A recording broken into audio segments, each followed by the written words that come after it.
Hello बच्चों, आज हम क्लास 10th के लिए मैथ्स के इम्पोर्टेंट क्वेश्चन करेंगे जो बोर्ड एग्जाम में बार बार पूछे जाते हैं। ठीक है, एक चीज़ ध्यान रखिए, मैं आपको क्वेश्चन को विद कॉन्सेप्ट के सॉल्व कराऊंगा। क्वेश्चन क्या है, पढ़िए। सिद्ध कीजिए 1/√2 एक अपरमेय संख्या है। ठीक है, ये आपको अपरमेय संख्या है, ये सिद्ध करके आपको बताना। ठीक है, इससे पहले एक कॉन्सेप्ट समझ लीजिए। जैसे इम्पोर्टेंट पॉइंट्स देखिए क्या है, जैसे a/b परमेय संख्या है जहाँ b बराबर 0 नहीं है। समझ पा रहे हैं? जैसे 2/3, देखिए a की जगह 2 हो जाएगा, b की जगह 3, तो ये कौन सी संख्या है?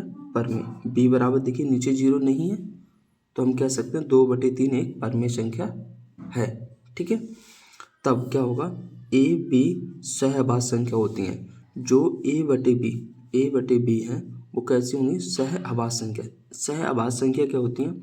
वे संख्या जिनका मासा कितना होना चाहिए? 1। जैसे 2 है और 3 है। ठीक है, 2 को क्या का गुणनखंड हो सकते हैं? 2 गुणा 1। 3 के क्या हो सकते हैं? 3 गुणा 1। देखिए दोनों में क्या कॉमन है? 1 यहाँ पर है और 1 यहाँ पर है, तो कॉमन कितना हुआ? 1। और 1 क्या कहलाता है? इनका मासा। ठीक है, समझ गए? a/b परमेय संख्या है जहाँ b बराबर 0 नहीं होना चाहिए। मतलब अगर आप जैसे 2 ऊपर है, नीचे अगर आप 0 रख लेंगे तो 0 का भाग इसमें देंगे तो क्या बन जाएगा? अनंत, अनडिफाइंड, अपरिभाषित बोलेंगे इसे। इसलिए हम कह सकते हैं नीचे 0 नहीं होना चाहिए। आप ऊपर 0 रख सकते हैं, 0/2 कर सकते हैं। ठीक है, अब 2 का भाग अगर हम 0 में देंगे तो क्या आएगा? 0। तो 0 एक परमेय संख्या है। ठीक है,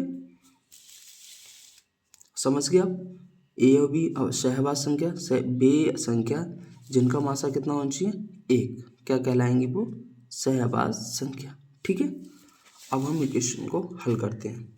तो सबसे पहले हम क्या करेंगे, माना अब देखिए a/b है, या फिर आप p/q भी मान सकते हैं, c/d भी मान सकते हैं, आपकी मर्जी है। ठीक है, a/b एक परमेय संख्या है। ठीक है, जहाँ b बराबर 0 नहीं है, b is equal to not is equal to 0। ठीक है, तब a और b कैसे होंगी? सहअभाज्य। जब सहअभाज्य होंगी तब a, b का जो मासा होगा कितना होगा? 1। जो मैंने अभी यहाँ पर सब कुछ बताया हमने सेम लिख दिया। जब भी आप इस तरीके के सवाल हल करेंगे तो ये लाइन आपको लिखनी ही निकले हैं। ठीक है, तब प्रश्न अनुसार देखिए a/b, ठीक है, बराबर 1/√2। ठीक है, अभी मैं मान के चलता हूँ 1/√2 एक परमेय संख्या है और ये भी a/b परमेय संख्या, तो दोनों आपस में बराबर हो सकती है। ठीक है, अगर मैं मान के चलता हूँ 1/√2 एक परमेय संख्या है, अगर ये वाली कंडीशन सेटिस्फाइज कर देगी जो हम आगे हल करेंगे तो हम कह देंगे 1/√2 परमेय संख्या है। अगर ये कंडीशन नहीं सेटिस्फाई होंगी तो हम कह देंगे 1/2 अपरमेय संख्या है। ठीक है, अब हम क्या करेंगे? Cross multiply. अब देखिए b का गुणा 1 से करेंगे तो b हो जाएगा a/√2। ठीक है, अब हम क्या करेंगे? दोनों पक्षों का वर्ग करने पर, दोनों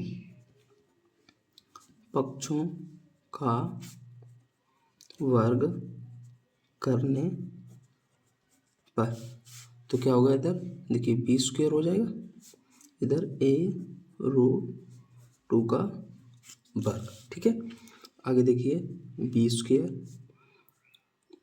a² हो जाएगा, a का वर्ग करेंगे। अब देखिए √2 का भी वर्ग हो जाएगा।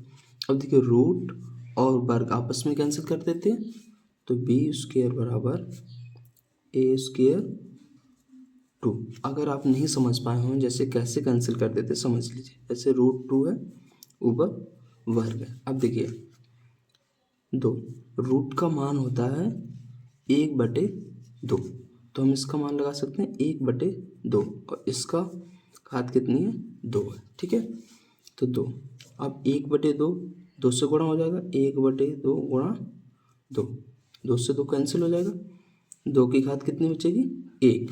अब 1 को ना भी लिखें तब भी हम कितना लिख सकते हैं 2, ठीक है। आप समझ गए कि रूट और वर्ग आपस में कैंसिल कर देंगे तो कितना बचेगा 2।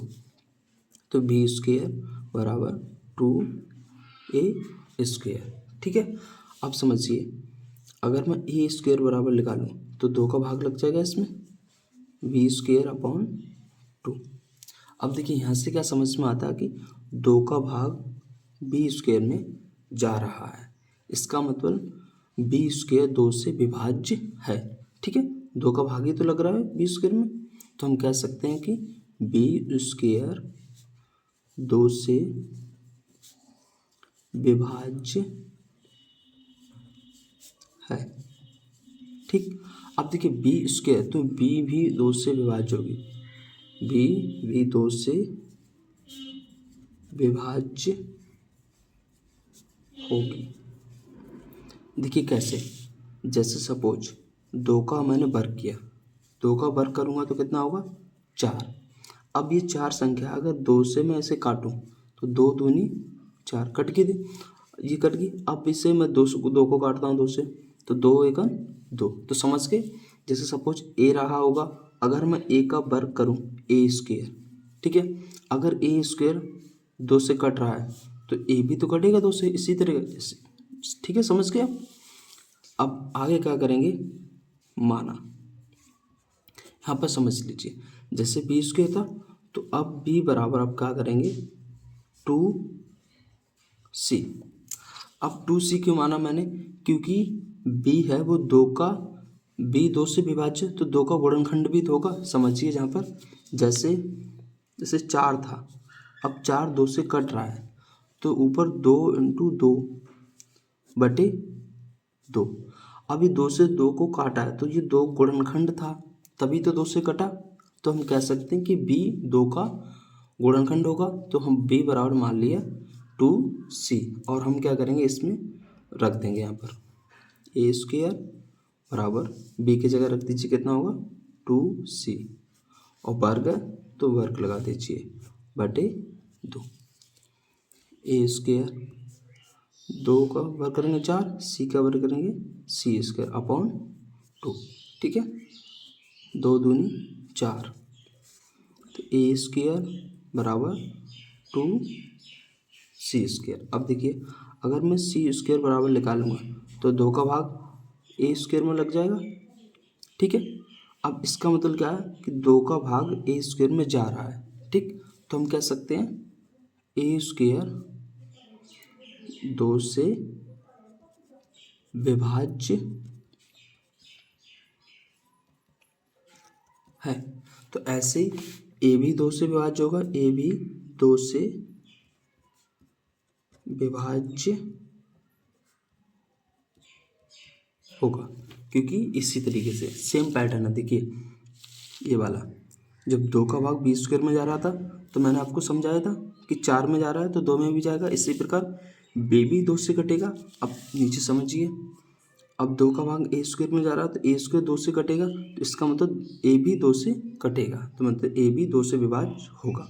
अब समझिए जैसे ए और बी 2 संख्या मानी थी, अब समझिए आप यहाँ पर जैसे बी था 2 से कटा था, तो इसका मतलब कटा था तो 2 का गुणनखंड रहा होगा बी, और ए भी है वो भी 2 से कट रहा है, कहने का मतलब ए भी 2 का गुणनखंड रहा होगा तभी कटेगा, ठीक, समझ आ रहा।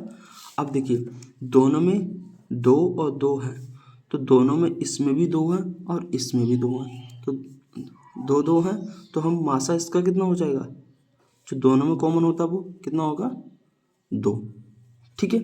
अब देखिए 2 मासा आ गया, और जबकि मासा होना कितना चाहिए था 1, और हमारा आ कितना रहा है मासा 2। ए और बी का मासा कितना है, मासा 2। ठीक है, तब हम कह सकते हैं, तब हमारी मानी गई अवधारणा गलत सिद्ध हुई। ठीक है, अतः 1/√2 एक अपरिमेय संख्या